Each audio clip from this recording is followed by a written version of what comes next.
Hello, welcome to Stories Podcast. I'm your host, Amanda Weldin. This week we are presenting Little Red Riding Hood as adapted by Daniel Hinds. Thanks! Enjoy the episode! Little Red Riding Hood. Once upon a time, in a friendly little village, there was a friendly little girl. She was loved and spoiled near to pieces by her parents, and she was loved and spoiled even more by her dear old grandmother, who happened to live just on the other side of the woods. The girl had a name, but no one used it, and we won't either. Instead, we'll call her what everyone called her, Little Red Riding Hood, because she wore a bright, apple-red hooded cloak everywhere and anywhere she happened to go. One day, Little Red Riding Hood's mother made up a basket of food for her grandmother. They were a very close family and often sent little treats back and forth between them, mainly as an excuse to keep Little Red Riding Hood busy and have her visit her grandmother often. Today, the treats were a freshly baked blackberry pie and a big wheel of soft yellow cheese. Little Red's mother wrapped pie and cheese both in a warm red cloth and snugged them into Red's wicker picnic basket. "Now, Little Red Riding Hood," her mother said, "you head out of the gate and through the trees and deliver this basket to your grandmother." "Yes, Mother," Little Red replied eagerly. "And what are the rules of walking to grandmothers?" "Make sure you're watching for all the wood's dangers, and most important, never talk to strangers," Little Red replied. They had made it into a little song because they were smart folk who knew that things put to song are much more easily remembered. "All right, off with you then."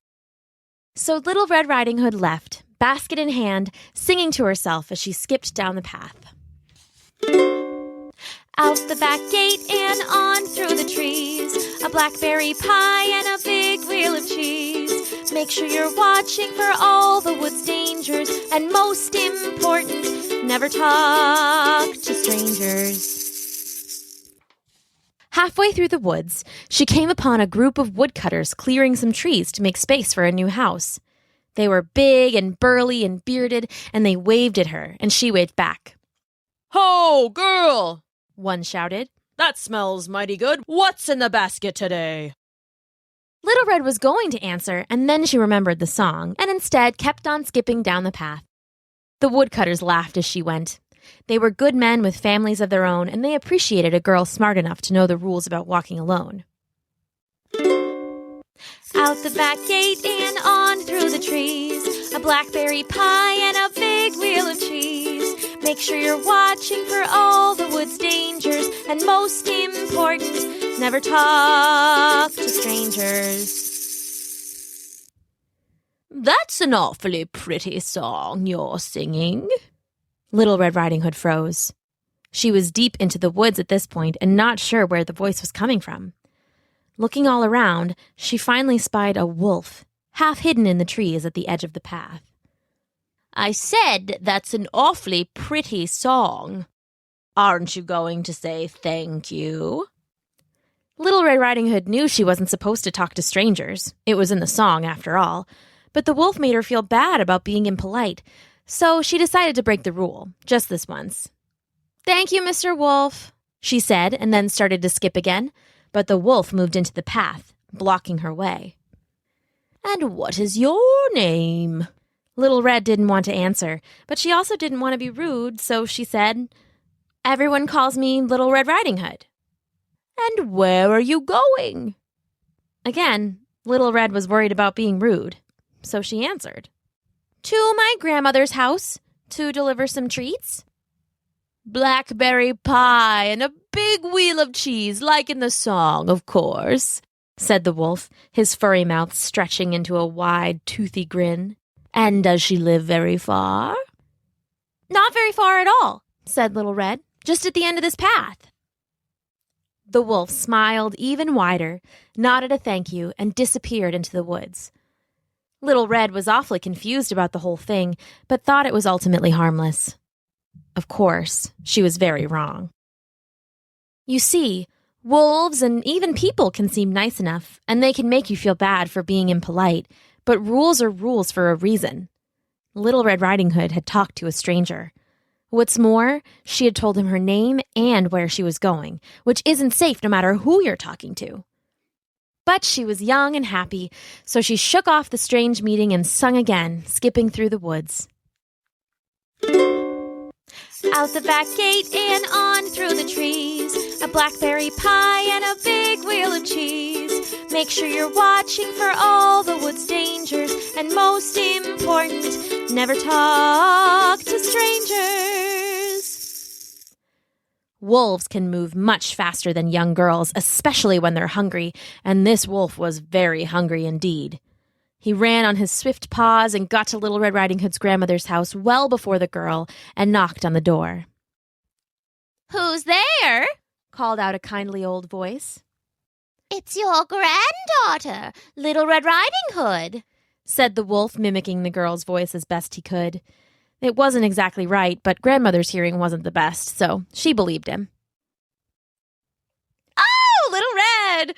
grandmother exclaimed happily, unlocking the heavy wooden cottage door. "Please come in." She swung the door open and the wolf burst through. Before grandmother could blink, the wolf wrapped her all up in her bathrobe and locked her in the closet. Then, being the cunning creature he was, the wolf put on grandmother's glasses and cap, got into her bed, and covered himself up with all of her blankets. Before long, he heard what he'd been waiting for, the knock, knock, knock of Little Red Riding Hood at the door. "Who's there?" he called out, using his best grandmother voice. "Grandmother, it's me. It's Little Red Riding Hood. Are you sick? You don't sound so good." "Yes," said the wolf. "I've had a terrible cough. The door is unlocked. Please do come in." Little Red Riding Hood opened the door and skipped into the cottage, the picnic basket swinging from her little hands. "Grandmother, I'm sorry you've been sick, but this will cheer you up," she said happily. "I've brought one of Mother's famous pies and a big wheel of cheese for you." "Oh, thank you, dear," said the wolf. "Now come give your poor, sick grandmother a kiss." Little Red Riding Hood set the basket down on the table and walked to the bed. "Are you sure you're okay, grandmother? You don't sound so good." "Of course, I'm fine," the wolf said. "Now about that kiss." "But, grandmother," said Little Red Riding Hood, "what big ears you have." "Yes," said the wolf, "the better to hear you with, my dear." "But, grandmother," said Little Red Riding Hood, inching closer, "what big eyes you have." "Yes," said the wolf, "the better to see you with, my dear." "But, grandmother," said Little Red Riding Hood, leaning over the bed, "what big teeth you have." "Yes," said the wolf, "the better to eat that delicious blackberry pie you've brought me. Now come give your grandmother a kiss." Little Red Riding Hood was about to do just that, but she froze. You see, she was a clever girl, and she had just remembered that she hadn't actually said what kind of pie she brought. In fact, only her mother and herself knew what kind of pie it was. Well, them and the wolf. Little Red turned and ran just as the wolf lunged forward and tried to gobble her up. His big teeth snapped shut just inches away from Little Red's cheek as she ran out the door, slamming it behind her. "Help!" she called. "Wolf! Wolf!" She heard a bang from behind her as her grandmother's door burst open and the wolf came snarling and snapping at her heels. "Ho, girl!" a voice shouted. It was one of the woodcutters, heading home from work. "And what's all the hurry about?" "Wolf! Wolf!" Little Red cried. The woodcutter, thinking of his own daughters at home, unslung his axe and moved to stand in front of Little Red, his bulky body blocking the path. So it was that when the wolf rounded the bend, mouth open wide, expecting to gobble up Little Red Riding Hood, he instead found himself staring down the gleaming blade of the woodcutter's axe. "Begone, you evil creature!" cried the woodcutter, and he sent the wolf rolling and yelping with a crunching cut from his axe. The other woodcutters heard the sound and came running. Within moments, they formed into a hunting party and marched into the woods, driving the wolf away from their homes for good. Little Red Riding Hood's mother had heard the noise too, and she came running down the path, scooping up Little Red in her arms. "Oh, my baby," she said. "What happened?" Little Red Riding Hood was nervous, but she knew that honesty was always the best policy. She told her mother the truth about how she had talked to the wolf and told him where she was going. As they talked, the woodcutter walked them back to grandmother's and helped them get her untied and back into bed. The four of them had a wonderful dinner of the big wheel of cheese and some bacon that grandmother had laid by, and then they had the blackberry pie for dessert. "Now do you see why you shouldn't talk to strangers?" said her mother. "Yes," said Little Red around a mouthful of pie. "But you also tell me to be polite, and I didn't want to be rude by ignoring him." The woodsman laughed. "A smart girl, but too smart for her own good." Mother smiled a serious sort of smile and laid her hands on Little Red's shoulders. "There are bad people in the world. There are wolves, and keeping yourself safe always, always comes before any other rule. We never talk to strangers, especially when we're alone. Okay?" "Okay, Mom," said Little Red Riding Hood. "That's a lot to remember, though. Can we add it to the song?" And, of course, they did. And this is how it goes. If someone says thank you, excuse me, or please, you say you're welcome, or bless you, their sneeze.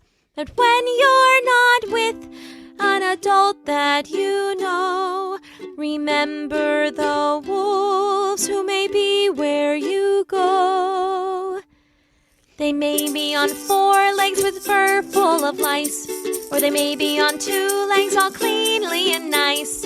So make sure you're watching for all the world's dangers, and most important, never talk to strangers. The end.